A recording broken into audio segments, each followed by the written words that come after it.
Madame, Monsieur, bonjour, bienvenue à toutes et à tous et n'oubliez pas de vous abonner à notre chaîne Evenprod sur YouTube si vous aimez nos contenus. Quelle utilisation de l'IA, c'est le thème de cette émission spéciale dédiée à l'intelligence artificielle ou la plus grande mutation de l'histoire. Émission en ligne ce dimanche 25 janvier 2026, une semaine après le sacre de nos lions de la Teranga face à leurs cousins de l'Atlas du Maroc. Et grâce à l'IA, on a vu sur les réseaux sociaux beaucoup de lions danser au rythme endiablé du mbalar. C'est la magie du foot et aussi de l'intelligence artificielle. Bravo encore à nos chers lions de la Teranga. Aujourd'hui donc, tout le monde s'amuse avec l'IA. Sur les réseaux sociaux, on voit des visages de célébrités dans des circonstances improbable, mais pendant qu'on rigole, le monde change. Et est-ce que l'IA est un outil pour inonder les réseaux sociaux de deepfake ou est-ce l'outil qui permettra à notre agriculture, notre santé et notre éducation de faire un bond de 50 ans en avant? Qui contrôle la valeur créée par l'intelligence artificielle? Pourquoi les pays comme le nôtre ont intérêt à maîtriser leur propre modèle et infrastructure? Avons-nous l'expertise et les moyens? Autant de questions que nous allons poser à nos spécialistes présents avec nous sur ce plateau. Aïssatou Ning, bonjour. Chérif. Merci d'avoir répondu à notre invitation, chef département Data et IA Business à Orange Sonatel. Plus de 2 décennies d'expérience dans le domaine IT au niveau de la technique, du développement des ventes, du marketing produit, de la stratégie, du digital et de l'intelligence artificielle. Merci d'avoir répondu à l'invitation de Evenprod. Maguette Touré, bonjour. Bonjour, Chérif. Merci d'avoir répondu à notre invitation également. Ingénieure mathématicienne, passionnée par la technologie, l'innovation et surtout l'impact positif. Plus de 10 ans d'expérience en tant que data scientist et data manager en France et au Sénégal.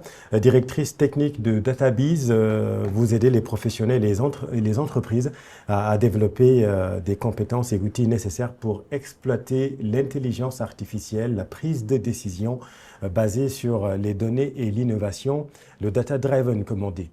Avec nous également Achille Sarr, bonjour. Bonjour Chérif. Merci d'avoir accepté notre invitation. Diplômé en informatique et en projet management, 40 ans d'expertise en matière de conception de data center, très longue expérience donc dans le secteur des infrastructures numériques et depuis 2023, directeur Afrique et Moyen-Orient d'APL Data Center, une société de conseil et d'ingénierie basée en France spécialisée dans la conception et réalisation de data center. Nous sommes très heureux d'organiser ce débat avec vous à Evenprod. D'abord, une question simple que j'adresse à tout le monde. Certains voient en l'IA une opposition entre l'humanisation et la numérisation. D'autres disent que l'humanité vit sa plus grande mutation. Qu'en est-il exactement, Aïssatou Ning? Quels sont les mots que vous mettez à ce moment que nous vivons actuellement?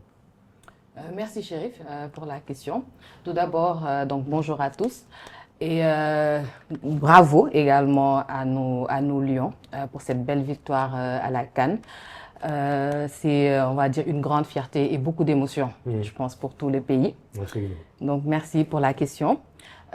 Aujourd'hui, il faut voir l'intelligence artificielle comme un outil qui a été créé par l'humain. Donc pour moi, c'est d'abord une création des hommes. Pour pouvoir avoir plus de productivité, pour aller plus vite. L'intelligence artificielle n'est autre qu'une intelligence que l'homme a donnée à la machine. Donc qui lui permet d'être augmentée. Donc cette personne-là je donne un exemple, aujourd'hui avec l'IA, on peut traiter des millions de données. Aujourd'hui, pour une personne, c'est très difficile, en quelques minutes, quelques secondes, de pouvoir analyser beaucoup de données. Et donc, ce qu'on donne à l'IA, c'est juste notre faculté, nous, en tant qu'humains, à pouvoir analyser, mais à également pouvoir utiliser beaucoup de données en même temps, qui peuvent être stockées dans des data centers. Je pense que Achille va revenir dessus. Et à titre d'exemple, pour que les gens comprennent mieux, c'est aujourd'hui, lorsqu'on parle de la reconnaissance faciale, donc l'IA permet de reconnaître une personne. Donc, c'est ça qu'on a dans les aéroports, par exemple. Et ça, c'est l'humain. Aujourd'hui, quand je vois Achille, aujourd'hui pour la première fois. Demain, si je le rencontre, je vais le reconnaître. Donc ça, c'est l'intelligence humaine qui le permet. Maintenant, avec l'IA, ce qu'on va faire, c'est on va enregistrer des millions et des milliards de photos pour que lorsque Achille va passer à l'aéroport, donc on puisse analyser en quelques fractions de secondes toutes ces photos-là et dire, ah oui, là, on reconnaît Achille, c'est Achille qui passe. Donc, et là, on est dans l'IA perceptible, parce qu'il y en a beaucoup, hein, il y a différentes formes d'IA. Exactement. Donc, juste pour dire qu'en fait, c'est l'homme, donc c'est un outil que l'homme a mis à sa disposition par rapport à la quantité de données qu'il a pour aller plus vite. Donc, au lieu de mettre au niveau des postes de police des personnes pour reconnaître les personnes, ben, on met une machine qui sait photographier Achille et puis qui sait comparer la photo d'Achille à des milliards de photos et pouvoir dire, voilà, donc là, je reconnais. Oui. Maguette Touré, comment définissiez-vous cette nouvelle ère et quel est le moment de bascule selon vous qui nous y fait entrer? Est-ce que c'est la fulgurance de l'IA générative avec ChatGPT notamment en fin 2022 ou avez-vous un autre moment d'inflexion? Alors, merci du coup, Chérif, pour l'invitation. Je pense que ce qu'il faut retenir de l'IA, c'est que, alors comme tu as dit, on vit vraiment un moment de bascule et on vit une révolution. Mais c'est une révolution technologique forte et elle s'apparente à la révolution industrielle. À la révolution Internet, il y a vraiment un avant et un après parce que l'IA est un outil qui change la façon de faire du business, la façon de communiquer, la façon de réaliser des ventes, la façon de travailler. Et en ce sens, c'est vraiment un tournant et un boulevard. Et alors, comme l'a dit Aïssatou, l'IA, du coup, c'est une révolution, c'est une intelligence. Et pourquoi est-ce que c'est une intelligence? Eh bien, c'est parce que, alors, c'est des machines qu'on permet d'apprendre. Donc, l'IA est intelligente parce que l'IA apprend. Et l'IA apprend des photos, l'IA apprend de données enregistrées sur un ordinateur, etc. Et je pense que le tournant, parce que l'IA existe depuis plusieurs années, c'est vraiment ChatGPT. C'est vraiment ChatGPT. Pourquoi? Parce que avant, eh bien, il y avait beaucoup d'IA. Et comme l'IA qu'Aïssatou a décrit, de reconnaissance et d'image par exemple, c'est des IA qui existaient depuis très longtemps. Mais du coup, pourquoi est-ce que ce n'était pas à ce point fulgurant? C'est parce que c'était des IA qui étaient aux mains de professionnels, de gens très éduqués là-dessus, qui étaient capables de manipuler ces IA dans des ordinateurs. Et ce que ChatGPT a changé, c'est qu'elle a mis l'IA aux mains de tout le monde. Donc, chacun avec un téléphone, un ordinateur peut utiliser l'IA générative qui permet de créer des textes, des images, des vidéos et créativement ouvre là encore tout un boulevard. Il y a eu Internet. Il y a eu également par la suite la transformation digitale et aujourd'hui l'intelligence artificielle. Que vous inspire, Achille, ce tournant technologique? Alors, merci Chérif pour l'invitation, surtout avec les expertes que nous avons aujourd'hui ici. C'est très gentil de votre part. Alors, quand je regarde l'IA, je me dis que c'est un autre jalon du développement de l'être humain et de l'environnement. Il y a des moments, il y a un moment où dans la vie de cette planète où on ne savait pas que la roue pouvait être ronde. Donc voilà, on a franchi un pas. On avance, la révolution industrielle, digitale. Aujourd'hui, on est à l'ère de l'IA. Donc c'est l'adaptation de l'être humain par rapport à ses besoins, donc par rapport à son environnement. C'est comme ça que je vis l'IA aujourd'hui. Et donc avec les challenges aujourd'hui, l'IA nous permet d'avancer beaucoup plus vite, d'être beaucoup plus productif, de faire aussi attention. Et on est dans une société de consommation. Donc, on a besoin de l'IA. On est dans une société aujourd'hui mondiale où on doit produire et produire.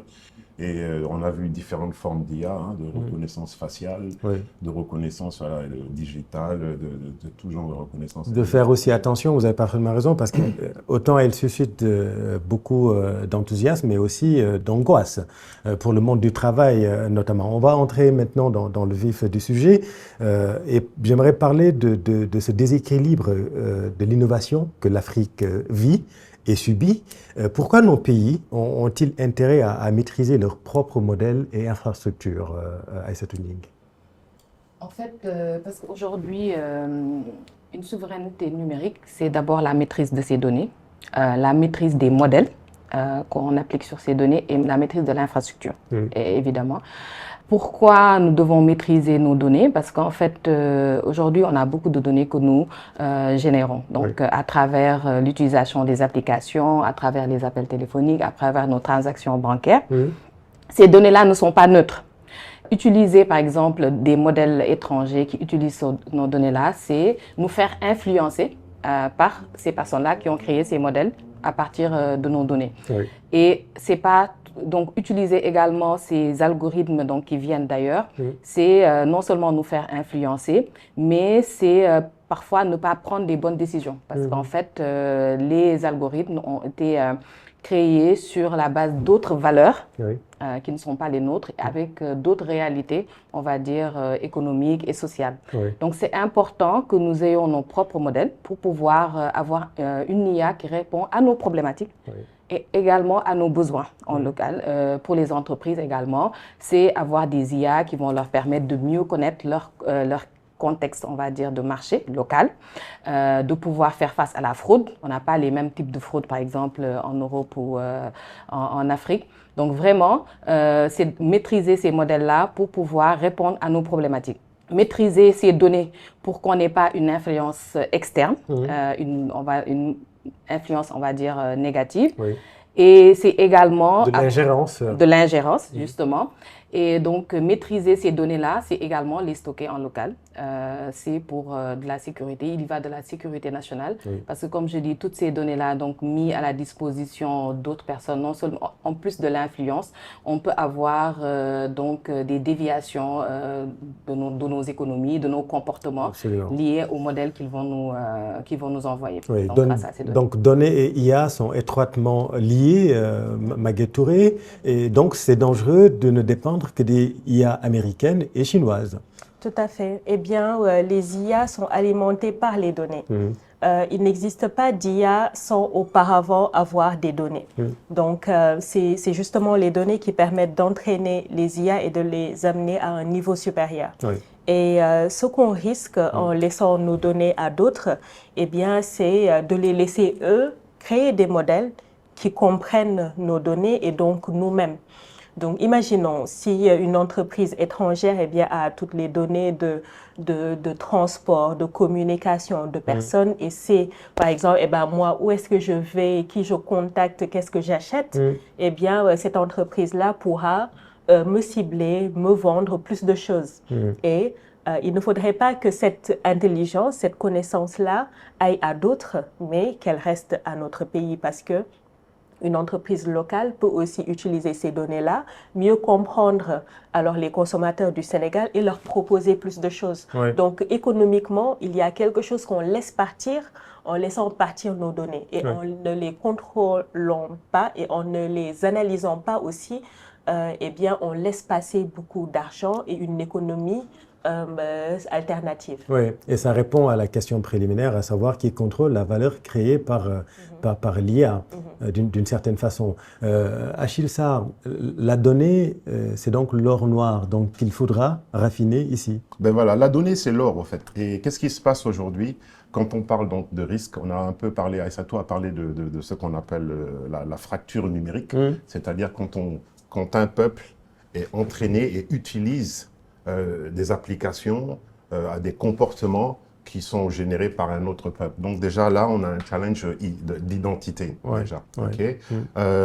Aussi, Maguette a parlé aussi de ces données-là. Comment entraîner ces données par rapport à nos réalités? Alors aujourd'hui, la data, donc la donnée, a remplacé l'or, a remplacé le pétrole. Comme on est sur le sujet du risque, il y a des risques.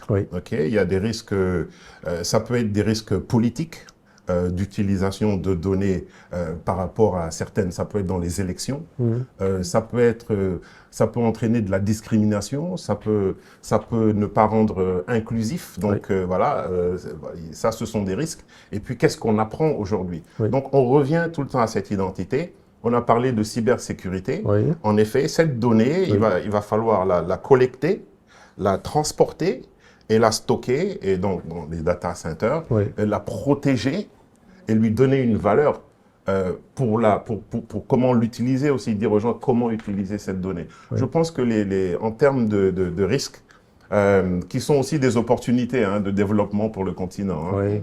Ce sont de belles opportunités. Je pense De belles opportunités, comment? c'est la beauté cachée. On a 2000 langues aujourd'hui Oui. en Afrique. 2% de ces 2000 langues utilisent l'IA. Ce sont nos langues. Aujourd'hui, voilà, donc ce sont nos langues, on peut les utiliser dans l'éducation, dans l'agriculture, dans la santé, voilà, et c'est là où l'IA arrive et quand même fait de belles choses en termes de projection. Oui. Voilà, mais le risque, comme on était sur le risque, il y a des risques et des opportunités. Et des opportunités, mais sur la donnée, nos données ne sont pas stockées sur le continent. Il y a ce chiffre assez impressionnant. De seulement 1, vous avez le chiffre exact? 1,2%. 1,2%. Voilà. Aujourd'hui, 1,2% donc des données africaines sont sur le continent. Les 98% sont en dehors du continent.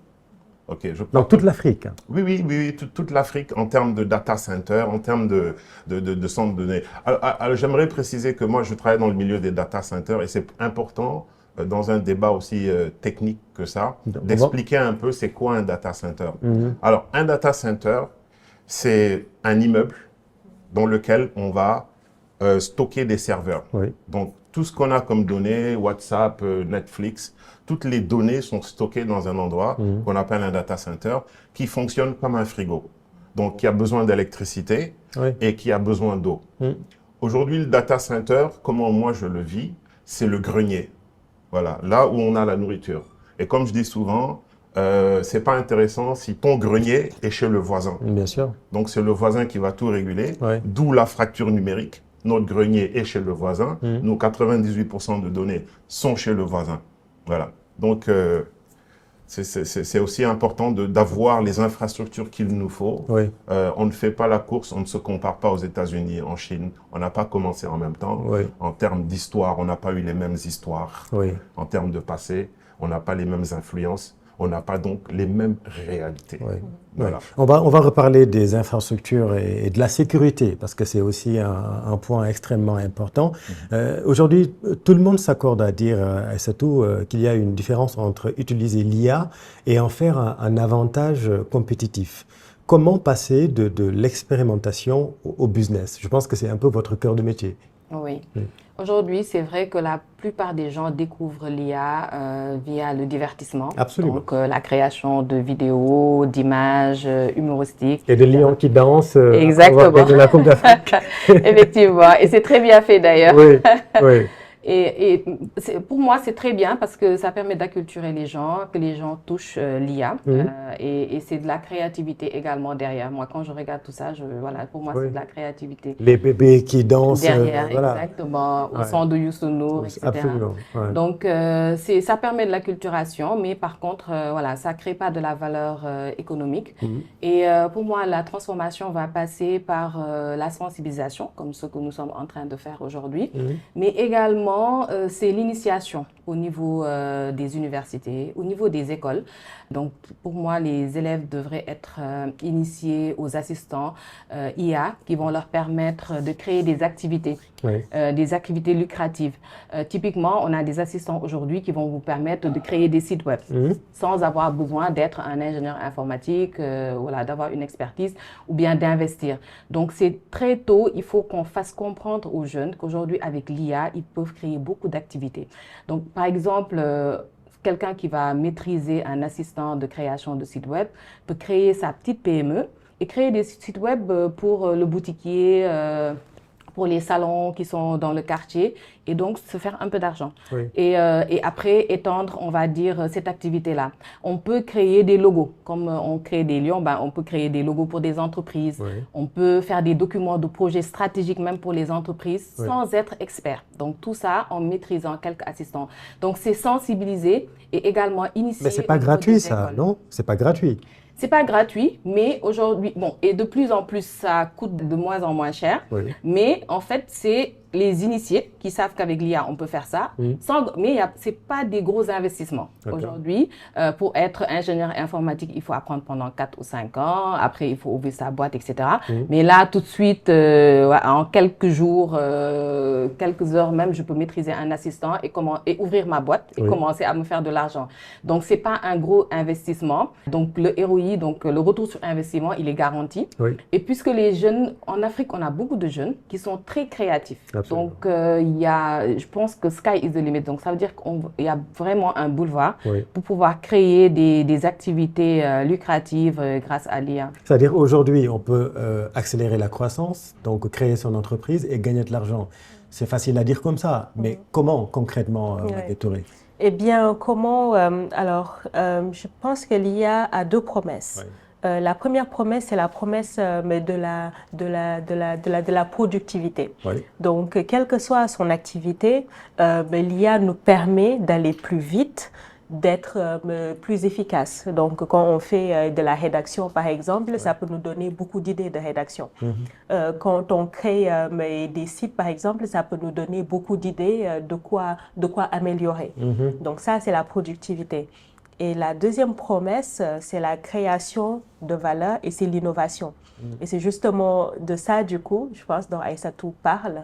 Alors, l'IA nous permet de résoudre des problèmes. L'IA nous permet de nous aider à résoudre des problèmes et à créer de la valeur. Et le comment, eh bien, c'est en sachant de quoi on parle et comment l'utiliser. Et surtout, en partant de nos propres besoins. Aujourd'hui, je suis entrepreneur. Peut-être que j'ai mon petit business de vente de sacs à main, par exemple. Eh bien, il y a beaucoup d'activités qui en résultent. Je communique avec mes clients. Comment communiquer avec ses clients? On peut automatiser et personnaliser ça. Justement, parlant de communication, si l'IA ne parle que français ou anglais, elle exclut la majorité des Sénégalais. Donc, quelle IA, par exemple, un paysan puisse utiliser pour poser une question en Wolof, par exemple? Alors, je pense que ce point-là, du coup, c'est un point qui est vraiment national, c'est une priorité nationale, c'est celle d'avoir des IA qui sont adaptées à nos langues. Dès qu'on aura... Nos modèles. Dès qu'on aura nos modèles adaptés à nos langues, adaptés à nos réalités, là, un boulevard s'ouvre à nous. On pourra créer des solutions qui peuvent parler à tous les Sénégalais. C'est des choses qu'on commence petit à petit à travers le digital et des applications où on intègre des audios, par exemple. Alors, on commence à ouvrir ce boulevard-là, mais une fois qu'on aura construit ces modèles-là, eh bien, le nombre d'applications sera incroyablement grand. Et c'est justement pour ça qu'il faut commencer à se former et à se préparer et à penser aux problèmes qu'on veut résoudre et à comment des solutions comme l'IA peuvent aider.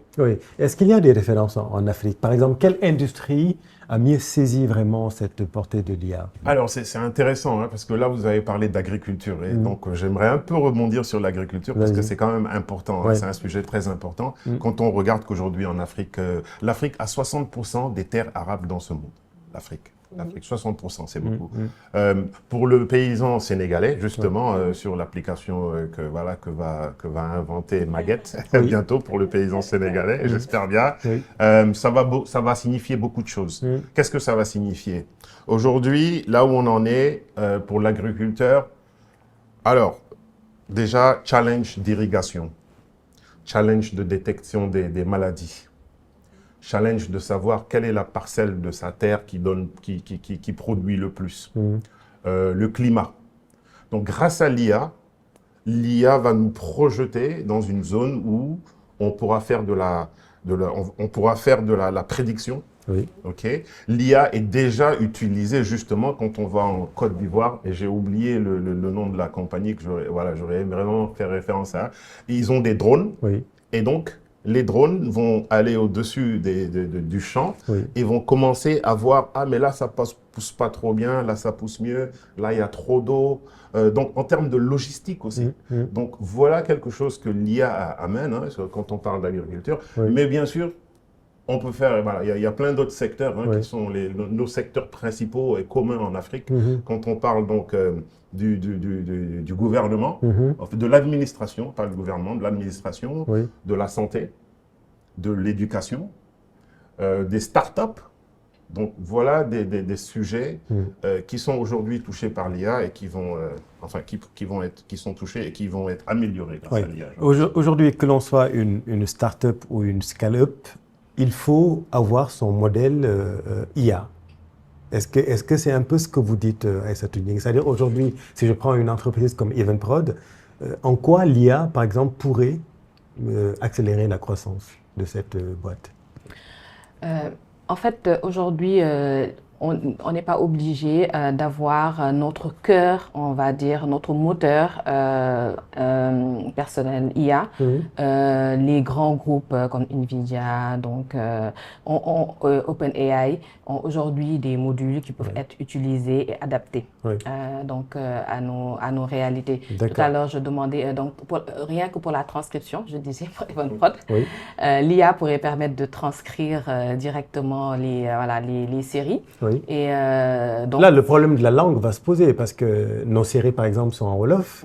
Est-ce qu'aujourd'hui, une IA pourrait saisir toute la portée, enfin, comprendre les dictions en Wolof, par exemple? Oui, aujourd'hui, il y a des travaux au niveau du Sénégal qui ont démarré. Nous, au niveau de la Sonatel, nous avons des travaux en cours. Nous sommes à fond dedans, d'ailleurs, pour justement réduire cette fracture numérique. Parce que maintenant, la fracture numérique n'est plus que technologique, elle est aussi linguistique.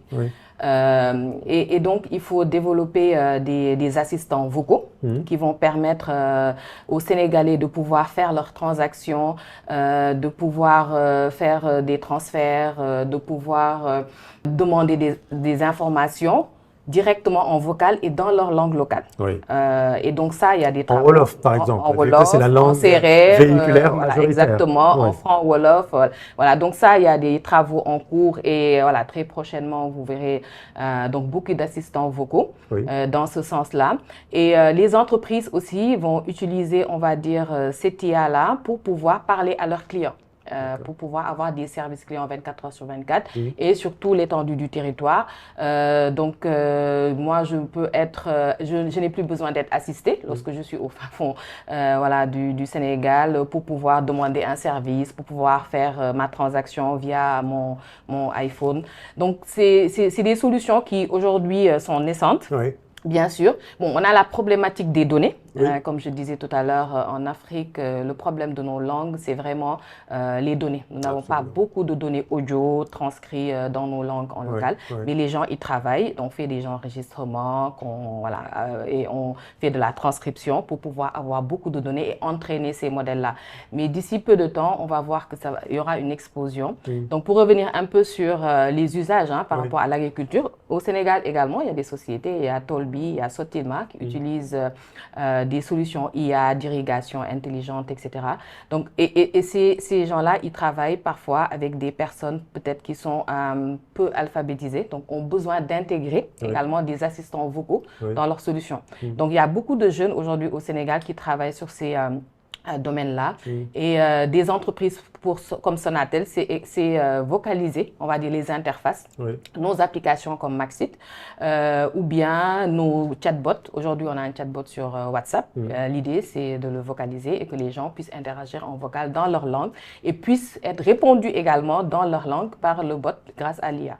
En 2026, puisque vous parlez de Sonatel, Sonatel veut passer de telco à techco, c'est-à-dire être une véritable compagnie technologique. Est-ce que l'intelligence artificielle sera le carburant de cette transformation? Voilà. L'intelligence artificielle sera le carburant, donc c'est les données, on va dire, seront voilà, il y aura les données, l'infrastructure et la connectivité. Parce qu'en fait, il faut les trois pour pouvoir faire une IA. Donc, la connectivité par une couverture nationale du très haut débit.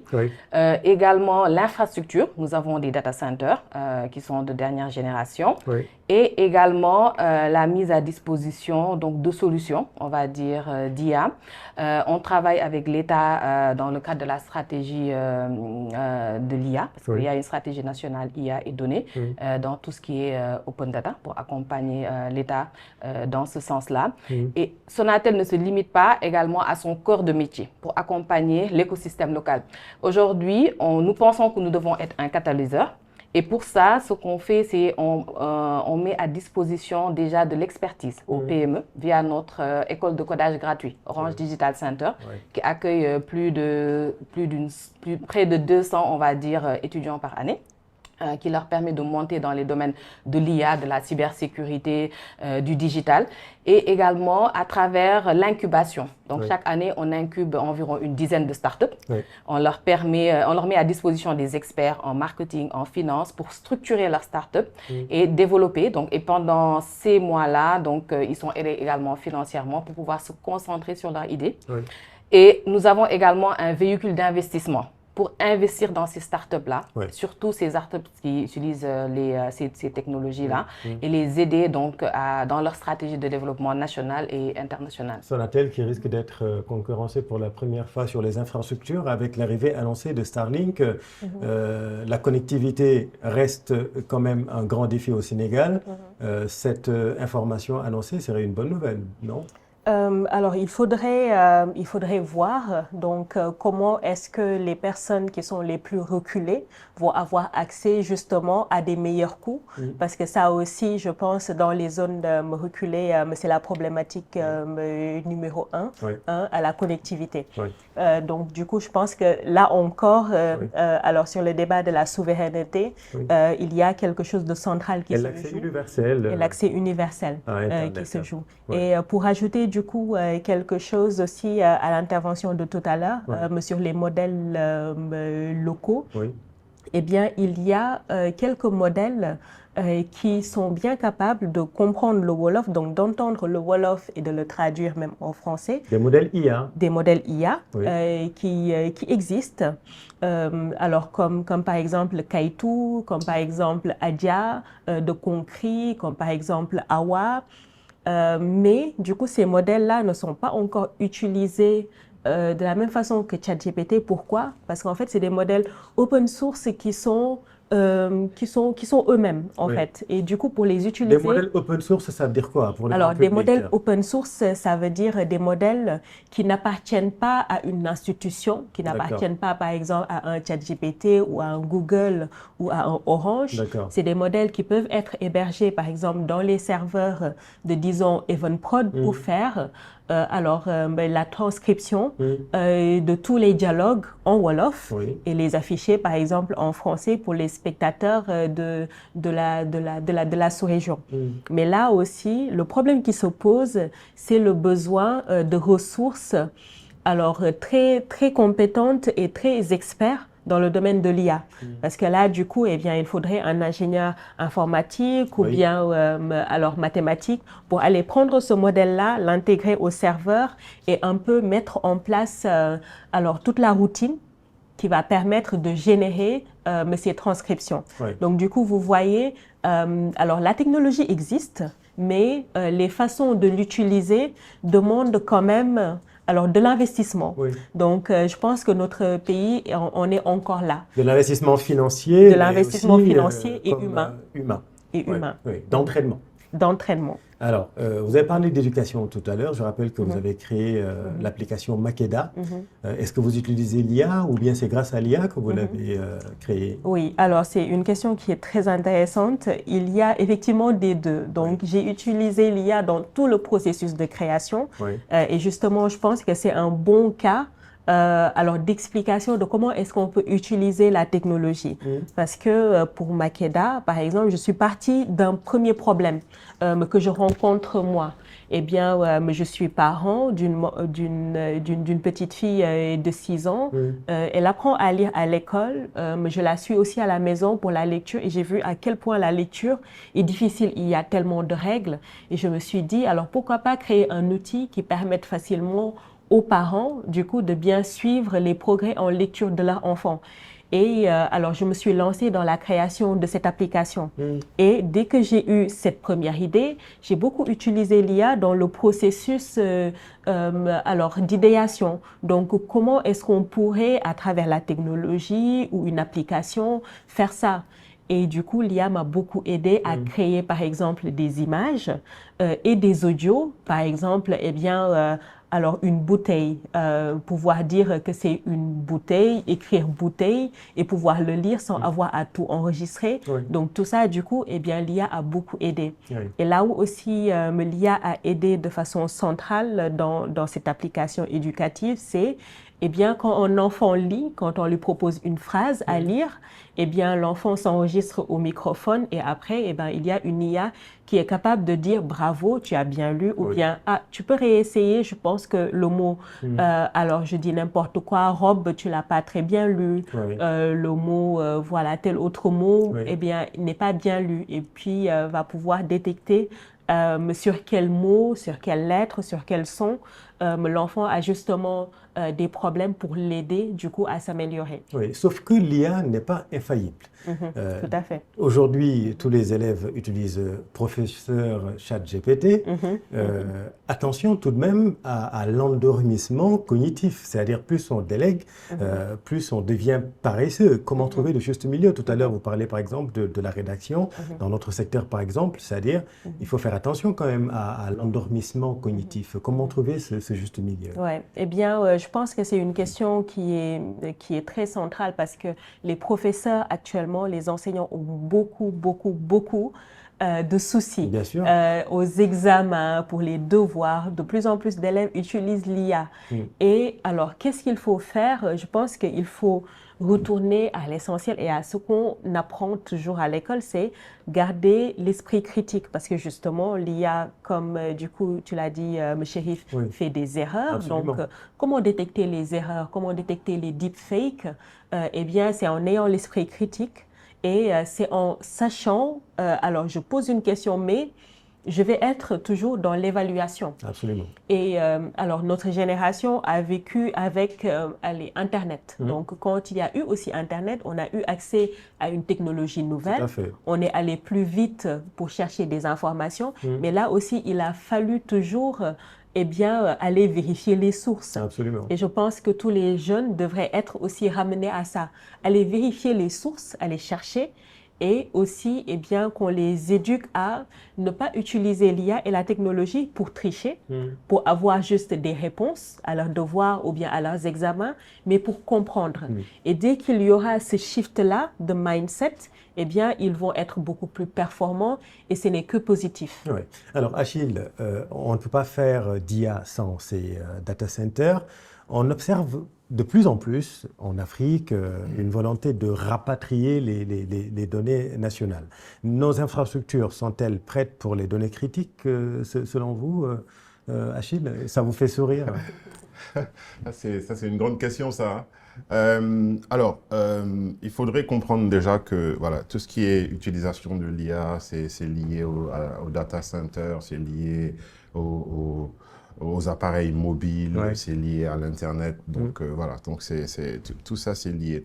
Est-ce qu'aujourd'hui, en Afrique, nous sommes prêts pour accueillir de l'IA? Je pense que par rapport aux besoins que nous avons aujourd'hui en Afrique, est-ce qu'on a vraiment besoin de l'IA, en fait, d'avoir de l'IA, des data centers 100% IA? Je ne pense pas. Oui. Vous êtes d'accord avec ça, Essatou? Bon, comme je disais tout à l'heure avant, on n'a pas encore une très grande utilisation, comme dit Achille. Aujourd'hui, les cas d'usage qui vont demander beaucoup de puissance de calcul pour le moment, c'est vraiment tout ce qui est LLM, donc tout ce qui est vocalisation. LLM, ça veut dire quoi? Parce que vous êtes très jeune. En fait, c'est aujourd'hui les technologies dont Maguette a parlé pour pouvoir vocaliser et utiliser nos langues locales avec de l'IA. Donc, c'est ces technologies-là qui vont nous permettre d'utiliser nos langues locales. Pour cela, on a besoin de beaucoup de données. et de les traiter à des fractions, on va dire, de secondes. Et pour cela, on a besoin donc d'infrastructures de calcul puissantes. En effet, les LLM, les Large Language Models, donc, voilà, qui utilisent les langues. Oui, nous avons besoin de nos infrastructures. C'est vraiment beau le travail que Maguette va faire, que Orange va faire. Mais je suis sûr et certain que voilà, toute cette connaissance-là aujourd'hui est stockée dans des data centers qui sont en dehors de notre continent. Prenons le cas de notre pays, le Sénégal. Notre pays. Alors, on est dans l'ère de la... Concrètement, comment évaluez-vous nos infrastructures? Alors, nos infrastructures, vous savez, les infrastructures, elles ne vivent pas longtemps. Elles vont vivre entre 15 et 20 ans. Et donc, ce sont des environnements qu'il faut maintenir. Alors, quand on écoute le leadership africain, le leadership sénégalais, la volonté est vraiment là de faire avancer, de donner au pays de très bonnes infrastructures. C'est en train de se faire et ça, je vous confirme que vraiment les autorités en place sont vraiment en train de travailler sur comment on va s'organiser pour avoir de très bonnes infrastructures en termes de cybersécurité, en termes d'espace, en termes de... Dans le cadre, en tout cas, du New Deal technologique. Dans le cadre du New Deal technologique, il y a cette partie voilà, où les data centers, les infrastructures sont en train d'être... On est en train de les regarder, les data centers qui sont très énergivores, comment leur faire consommer le moins d'électricité, parce que ça, c'est le problème numéro 1 en Afrique, dans mon domaine en tout cas. Absolument, on va parler d'ailleurs de votre organisme, de votre organic design. Mais aujourd'hui, quel est votre avis d'expert dans les faits en termes d'infrastructures sénégalaises? Est-ce que nous avons les moyens de rapatrier nos données? Ah oui, nous avons les moyens de rapatrier nos données. Techniquement? Techniquement, oui, nous avons les moyens. D'ailleurs, on n'a pas beaucoup de données en Afrique. Ça, c'est un challenge. Donc, on n'a pas vraiment besoin d'avoir 10 000 data centers. Nous avons dans le gouvernement, si on parle des données du gouvernement, on a Technopole, on a Orana, on a le data center donc, de Diamniadio, de la CNUM.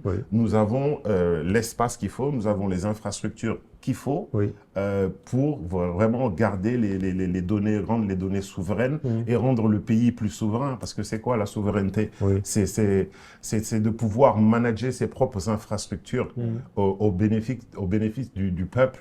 Voilà. Donc c'est un peu ça, on va dire, la souveraineté. Oui, le Sénégal est très bien positionné, justement, même en Afrique de l'Ouest, parmi les pays qui vont driver, au fait, cette soif d'avoir nos propres infrastructures et d'être souverain. Vous le disiez, les data centers sont extrêmement énergivores. Ça aussi, c'est un élément important. Vous, à APL, vous prenez l'organic design. Comment concilier le besoin de refroidissement massif et nos contraintes énergétiques en Afrique? Alors, c'est vrai, l'électricité, c'est le problème numéro 2 du data center. Parce que construire un data center, c'est pas comme si on construisait ma maison à je ne sais où. Donc, il y a l'investissement. Et ensuite, il y a l'électricité, qui est un gros challenge en Afrique. Alors, avec APL, chez APL, qu'est-ce qu'on fait avec notre modèle organic design, justement? L'idée, c'est de construire le data center, qu'il soit en phase avec l'environnement. Aujourd'hui, on a des clients au Congo qui voulaient construire un data center sur qui avait 3 espaces. On a dit on va le mettre sur le numéro 2. Pourquoi? Parce qu'il y a la rivière qui est pas loin. Et comme je disais, le data center utilise de l'électricité et de l'eau. On va faire ce qu'on fait du river cooling. Donc, on va prendre l'eau de la rivière qui va aller dans le data center. Donc ça, c'est très organique. On fait de la récupération de la chaleur fatale. Qu'est-ce que ça veut dire techniquement? C'est-à-dire, dans cet environnement de data center, les serveurs vont produire beaucoup de chaleur. Voilà, chez Apple, on a une technique où on va prendre cette chaleur et on va aller la vendre aux paysans. On va mettre dans la pisciculture, ou bien on va dans tout ce qui est agriculture de serre, ça aussi. Donc tout ça, c'est quand on regarde l'organic design. Aussi, chez Apple, on est en train de travailler sur des techniques où le data center va être avec du béton et du bois. Donc vraiment, c'est l'environnement qu'on protège chez Apple. Ça fait plus de 40 ans qu'on fait ça. Ça fait plus de 15 ans que nous sommes très, très, très focus environnement, ce qui est bien pour l'Afrique, ce qui est bien pour la planète. Ben voilà, c'est ce genre de data center qu'on va concevoir et réaliser jusqu'au clé en main. Une stratégie IA, c'est formidable, mais la cybersécurité n'est-elle pas le préalable à tout cela et cette unité? Ah oui, elle est indispensable. Aujourd'hui, pour une souveraineté numérique, il faut de la sécurité des données. Aujourd'hui, pour les PME, par exemple, nous avons des PAC parce que nous avons un SOC, donc un Security Operations Center. Donc, c'est un centre de surveillance informatique qui va détecter les cyberattaques, réagir rapidement et gérer la protection des données. Donc, aujourd'hui, c'est des services que nous mettons, donc que nous utilisons nous-mêmes et que nous mettons à disposition des entreprises et des PME sous forme d'abonnement. Nous, Sonatel, vous voulez dire hein? Oui, Sonatel, voilà. Nous, Sonatel, qu'on met à disposition donc pour pouvoir... Parce qu'en fait, c'est fondamental. Hein. Nous, on a, je pense que vous avez eu dans l'actualité des cyberattaques que nous avons eues au niveau national. On constate une certaine vulnérabilité. Exactement. Donc, c'est indispensable. On a parlé de protection des données, de souveraineté numérique. Donc, des sites institutionnels hein, qui ont été... Donc, il faut absolument mettre en place ce type de centre-là. Et aujourd'hui, Sonatel accompagne les services publics, les privés et des PME pour mettre en place ce type de solution. On va parler de la formation, mais sur ce point, Maguette Touré, la cybersécurité, c'est un élément central également. Oui, mais c'est un élément mais qui est central, effectivement, dès lors qu'on utilise le numérique. Et je pense que de la même façon que l'IA a un fort engouement et focus actuellement, mais la cybersécurité va aussi avoir ce type d'importance-là. Parce que aujourd'hui, une entreprise qui se fait hacker est complètement bloquée. Absolument. Et les compétences cybersécurité sont de plus en plus sophistiquées. Et notamment, alors avec l'IA, elles arrivent encore à un niveau supérieur. Parce qu'il y a parce que du coup, les organismes qui sont déviants et qui attaquent utilisent de plus en plus mais la technologie aussi pour ajuster les attaques. Et donc, il est évident qu'il faut bien se protéger. En matière de formation maintenant, quel est le plus grand défi, Achille? Est-ce que c'est la technique ou la gestion opérationnelle des infrastructures? Alors, ça c'est une question... Mes questions vous font rire. Non, elles sont superbes, elles sont vraiment intéressantes. Vos questions sont vraiment intéressantes. Merci. Parce que la formation est un des challenges en fait, dans l'industrie du data center dans le monde. Alors ici, je ne pense pas que quelqu'un ait déjà entendu quelqu'un dire « moi je viens de l'université de tel de data center ». Il n'y en a pas. Il n'y en a pas, voilà, justement. Donc dans le monde du data center, que ce soit au Sénégal, en Chine ou aux États-Unis, recruter des experts du data center, c'est toujours un challenge. C'est des gens qui sont hors data center qu'on va recycler. Donc oui, c'est un challenge. Est-ce qu'on est en train de faire quelque chose maintenant pour cela en Afrique pour subvenir donc à nos besoins? Oui, nous sommes en train de faire cela.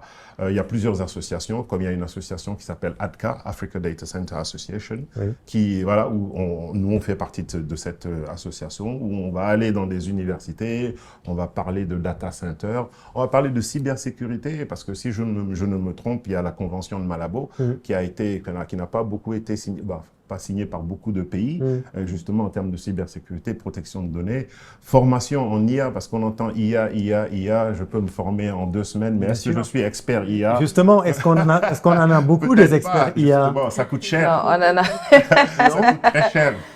On n'en a pas beaucoup, mais je pense que c'est par rapport à ce que vous disiez. Aujourd'hui, on a un défi de formation. Pour moi, les priorités, c'est d'abord l'information. L'information auprès des apprenants. Qu'ils sachent en fait vers quoi ils doivent se diriger, quels sont les métiers du futur. Aujourd'hui, je disais tout à l'heure, donc au niveau de l'IA, on commence à avoir donc une percée, parce que je pense que la problématique que nous avions il y a quelques années, c'était pas présent dans les programmes du tout. Mais de plus en plus, on a, dans les universités et les écoles privées, on voit que maintenant, on a des licences en IA, en data science, en data engineering. Aujourd'hui, à la Sonatel, donc depuis bientôt 5 ans, on a Orange Digital Center qui forme gratuitement sur le digital et l'IA. On a également un programme Techie, donc on fait le tour de tous les lycées au niveau national. Pour leur présenter des solutions de la cybersécurité, c'est quoi le digital, c'est quoi l'IA. Parce que demain, je pense que ce sont ces gens-là qui vont eux-mêmes demander à être formés sur ça. Maintenant, l'autre problématique, je pense que Maguette disait, c'est aujourd'hui, on commence à avoir beaucoup d'étudiants, mais peut-être qu'il n'y a pas assez de demandes. Mais je pense que c'est parce que justement... Est-ce qu'il y a assez d'experts à date? Pour moi, il n'y en a pas assez pour pouvoir aller vers là où nous voulons aller. Parce qu'avec l'IA, je pense qu'on en est vraiment au début. Là, on travaille sur des LLM. Au niveau entreprise, on travaille sur des... au début. Nous, voilà, c'est ça. Oui, en Afrique, oui. Voilà. C'est ça, c'est ce que je dis. Et donc, pour moi, avec nos jeunes et cette expertise locale, on peut faire beaucoup de choses par rapport à nos problématiques locales. Donc, on ne va pas attendre que les autres viennent créer. Parce que les autres, je pense qu'ils sont assez occupés à créer pour eux. Mais pour moi, il n'y en a pas assez. Je dirais, bon, la demande aujourd'hui, ce qui justifie qu'elle est encore faible, c'est que beaucoup, au niveau privé ou public, n'ont pas encore compris l'utilité et l'impact de l'IA. Et je pense que c'est une éducation, c'est une acculturation également au niveau des administrations, au niveau du privé, qui va permettre à ce que maintenant les entreprises recrutent des data scientists, recrutent des data engineers, que ce soit un métier très, très important. Nous, chez nous, à Sonatel, ça fait partie, on va dire, des top, on va dire, métiers. De la boîte parce qu'on a compris l'importance que ces profils-là avaient et je pense qu'aujourd'hui, ce n'est pas encore assez répandu. Donc, c'est l'acculturation qui va le permettre. Et dans ce sens-là, on va un peu obliger, on va dire, le système éducatif à s'adapter par rapport à ces nouvelles technologies-là. Oui, que le système éducatif s'adapte, mais aussi pourvu qu'il y ait le portage institutionnel, Achille Zara. Ah oui, les institutions sont là pour driver, comme j'ai dit, on répond chez Appel Data Center, en tout cas on répond donc à l'appel du leadership en termes de formation aussi. Comment former les experts, comme on est sur le sujet de la formation.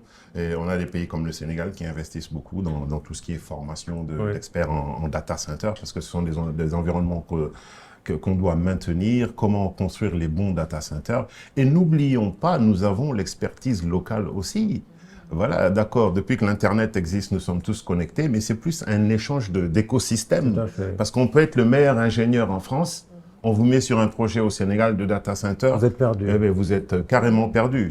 Donc, on a de l'expertise locale aussi quand on regarde les cabinets comme Corex, par exemple, qui est un cabinet sénégalais, un bureau d'études sénégalais qui dans le data center. Ceci dit, oui, nous continuons à pousser les formations. Chez Appel Data Center, on en fait pas mal sur tout l'univers du data center, en touchant la partie technique, la partie réseau informatique. Oui. Parce que c'est important, vous insistez là-dessus, parce que c'est important de rapatrier les données, selon vous, vous en parliez tout à l'heure. Oui, c'est très important. C'est comme je dis, aujourd'hui la donnée c'est l'or, donc c'est l'identité, c'est l'identité du pays. Avoir nos données, ça fait partie de la souveraineté numérique, avec toutes les belles initiatives, les belles créations que nous avons, qu'on fait en Afrique, au Sénégal. Donc ça fait partie de notre souveraineté numérique, qu'on puisse avoir nos centres de stockage de données. Pour justement une meilleure IA aussi, parce que l'IA aide au niveau de l'administration. Aujourd'hui, les temps comment on dit ça encore, les temps de traitement de certains documents sont lents, donc ce qui invite à des problèmes d'erreur. Et donc, quand on met tout ça dans l'IA, quand on regarde qu'aujourd'hui, 18% en Afrique des administrations sont numérisés, on va dire. C'est pas assez. 18% seulement. C'est seulement. Et donc, grâce à l'IA, nous pouvons donc, en Afrique, que ce soit au Sénégal ou dans un autre pays d'Afrique, avec l'IA, tout va aller plus vite. Il y aura un gain de temps de 60% dans les traitements de tout ce qui est donné. Et oui, et donc, il faut former des gens. L'avantage, c'est que 3/4 de la population africaine a moins de 30-35 ans. Donc, ce sont des gens qui sont nés dans l'ère du digital. Absolument. Quand on parle de projection de l'IA aussi, en termes jusqu'à 2030, je pense qu'en termes de services et d'infrastructures, on va aller sur du 10 milliards de dollars américains. Donc voilà, l'IA vraiment, et si on se projette, ça va nous faire du bien, je pense, en Afrique. Vous embrayez là sur les perspectives économiques, mais vous pouvez peut-être rebondir sur la nécessité de rapatrier de formation, surtout aussi, Maguette. Alors, je trouve qu'il est bien que de plus en plus, il y ait d'initiatives de formation. Alors, Aïssatou a parlé d'ODC, donc Orange Digital Center, qui forme beaucoup. Alors, il y a beaucoup d'institutions aussi, de BTS IA, de licence IA, de master IA, de plus en plus. À DataBiz aussi, nous organisons des bootcamps. Il faut savoir qu'il y a beaucoup de ressources très brutes, beaucoup de matières premières, parce qu'on a énormément de jeunes, mais ce dont on a besoin, c'est plus d'expertise et de seniors. Donc, on a beaucoup de juniors ingénieurs IA sur le marché, mais pas beaucoup de seniors. Et c'est vraiment ces profils seniors-là qui vont permettre d'avoir une stratégie, de venir dans une entreprise et d'étudier tout le business, toutes les problématiques et de savoir quel type d'IA il faut créer, mais pas seulement comment les créer. Et c'est ça un peu la différence. Et je pense que c'est là qu'on doit plus travailler. Comment du coup faire passer ces juniors-là à des seniors et assez vite pour pouvoir, dans toutes les entreprises, toutes les structures du Sénégal, eh bien, arriver à une meilleure maturité technologique et IA pour leur aider à plus créer de la valeur, plus identifier, plus de leviers économiques. Oui. Sur les données, prenons par exemple une plateforme comme YouTube, qui est aujourd'hui le centre mondial de l'audiovisuel, en tout cas qui va le devenir ou qui l'est concrètement. Pourquoi est-il dangereux pour une entreprise africaine de miser carrément sur cette plateforme, selon vous? Bon, parce que déjà, comme on disait, même si une partie des données est rapatriée, mais toutes les données sont là-bas. Donc, c'est une connaissance tout à l'heure des clients, bon, je peux dire des clients, mais en fait, des personnes qui suivent vos émissions, de leur comportement. Parce qu'en fait, quand on regarde YouTube, d'habitude d'ailleurs, quand j'explique l'IA, j'utilise YouTube. Quand vous entrez sur YouTube, vous avez tout de suite du contenu qui vous intéresse. Vous avez vos dernières séries, etc. Et c'est l'IA derrière tout ça. Donc, c'est l'utilisation des données des personnes qui se connectent qui nous permettent après de les profiler, donc de mettre des profils et de savoir que cette personne est intéressée par ça. Et puis même de dire, bon, on sait que ça correspond à quel type d'âge, la géographie, voilà, du profilage. Et puis de dire, bon, il y a un contenu qui intéresse ce profil, aussi je vais proposer ce profil. Et ça, pour moi, c'est aujourd'hui des solutions qui vont pouvoir nous influencer, qui vont pouvoir nous faire passer des messages parce qu'ils nous profilent. Et donc, en connaissant l'âge de la personne, je sais quelle publicité je peux faire passer, qui viennent d'ailleurs, parce que quand on est sur ces plateformes-là, on reçoit de la pub qui vient d'ailleurs, de l'international. Donc, que ce soit les enfants qui regardent, que ce soit les adultes qui regardent, il y a du contenu qu'on nous pousse. Et puis parfois qui au niveau peut-être national ou bien même au niveau de la famille, au niveau du cercle familial, ce n'est pas des contenus voulus, mais sans qu'on puisse l'arrêter et sans qu'on puisse contrôler ce contenu-là, qu'on est capable de nous pousser via ces plateformes. Et ça, c'est un problème, Achille. Oui, c'est un problème. Alors, c'est un peu essayer peut-être de créer une fracture numérique, mais à l'envers. Hein? Aujourd'hui, quand on voit que quand même, on va prendre le cas de Evenprod, où voilà, donc Evenprod est aussi regardé en dehors du Sénégal. Où des séries sont voilà, via YouTube. Cette émission est diffusée sur YouTube. Voilà, c'est une émission qui est diffusée via YouTube. Donc, comment aujourd'hui le leadership africain, et quand je dis le leadership africain, hein, ça fait partie voilà, c'est tout le monde en fait.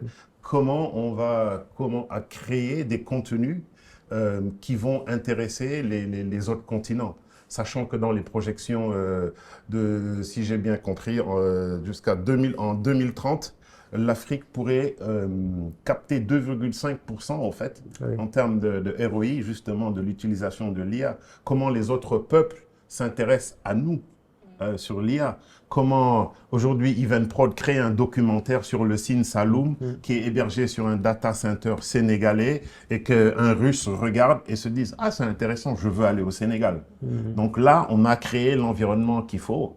voilà, quoi. On a créé l'environnement qu'il faut par rapport à l'axe de la souveraineté numérique.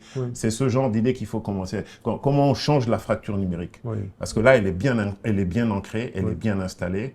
Voilà. D'autant plus que l'Afrique sera... Oui, Maguette, je pense que aussi, alors, il est important de garder toujours une certaine indépendance et de limiter la dépendance. Je pense que tout le monde, aujourd'hui, a accès à des plateformes, que ce soit YouTube, que ce soit Facebook, etc. Mais il faut bien, je pense, toujours garder en tête qu'est-ce qui se passe si jamais la plateforme nous bloque, qu'est-ce qui se passe si jamais on n'a plus accès à cette plateforme. Et il est important d'avoir cette compréhension et cet accès à nos clients de façon directe, d'utiliser ces plateformes-là, mais du coup de toujours avoir accès à ces millions d'abonnés-là. Si jamais on veut les contacter, si jamais on veut leur dire quelque chose, est-ce qu'on a plusieurs moyens de le faire? Donc YouTube est un moyen, peut-être que aussi, eh bien, il peut y exister d'autres façons de le faire. Ça peut être alors avoir une application, Evenprod, ou bien une autre application sénégalaise qui va diffuser toutes les séries sénégalaises ou bien africaines. Donc voilà, je pense qu'il faut réfléchir à des façons de créer cette indépendance-là. Mais la souveraineté nationale, du coup, fait justement alors appel à avoir cette réflexion-là. Je voulais dire surtout que le Sénégal est très bien positionné et le Sénégal est connecté, parce qu'on parle d'être connecté aussi.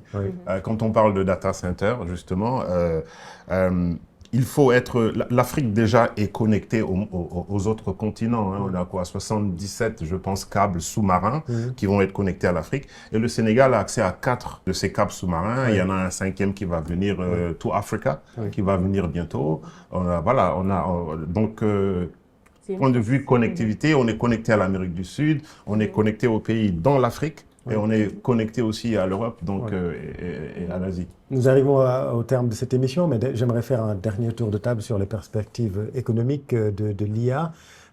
Selon vous, Aïssatou-Gningue, quelles sont les perspectives? Et surtout, comment réveiller cette créativité sénégalaise, africaine, pour tirer profit de ce monstre sans visage? En fait, c'est ce qu'on disait tout à l'heure. Pour moi, c'est d'abord tropicaliser, on va dire.